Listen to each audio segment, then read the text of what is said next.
സ്വഹീഹ് മുസ്ലിമിന്റെ ഹദീസിൽ കാണാം, നബി സല്ലല്ലാഹു അലൈഹി വസല്ലമ തങ്ങൾ പറഞ്ഞു, അന്നിസാഉൻ കാസിയാത്തുൻ ആറിയാത്തുൻ. വസ്ത്രം ധരിച്ചവരാണെങ്കിലും നഗ്നരായ സ്ത്രീകൾ, ലാ യദ്ഖുൽനൽ ജന്നത വലാ യജിദ്ന റീഹഹ.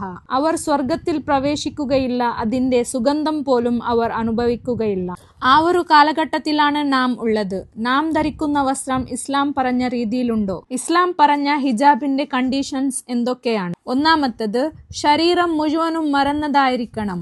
ചില പണ്ഡിതന്മാരുടെ അഭിപ്രായ പ്രകാരം മുഖവും മുങ്കൈ ഒഴികെ ശരീരം മുഴുവനും മറന്നതായിരിക്കണം. രണ്ടാമത്തേത്, ധരിക്കുന്ന വസ്ത്രം ശരീരത്തിന്റെ അംഗങ്ങളെ വെളിപ്പെടുത്തുന്ന പോലത്തെ ട്രാൻസ്പെറന്റ് ആയിരിക്കാൻ പാടില്ല. മൂന്നാമത്തേത്, ശരീരത്തിന്റെ ഷേപ്പിനെ വെളിപ്പെടുത്തുന്ന പോലത്തെ ടൈറ്റായ വസ്ത്രം ആകാൻ പാടില്ല. നാലാമത്തേത്, പുരുഷന്മാരുടെ വസ്ത്രത്തിന്റെ സാമ്യതയുള്ള വസ്ത്രമാകാൻ പാടില്ല. അഞ്ചാമത്തേത്, അവിശ്വാസികളുടെ വസ്ത്രത്തോട് സാമ്യതയുള്ളതായിരിക്കരുത്. ആറാമത്തേത്, സുഗന്ധം പൂശാൻ പാടില്ല.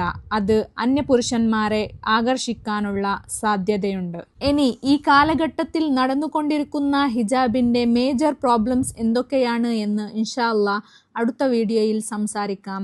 ബല്ലിഗു അന്നി വലൗ ആയ.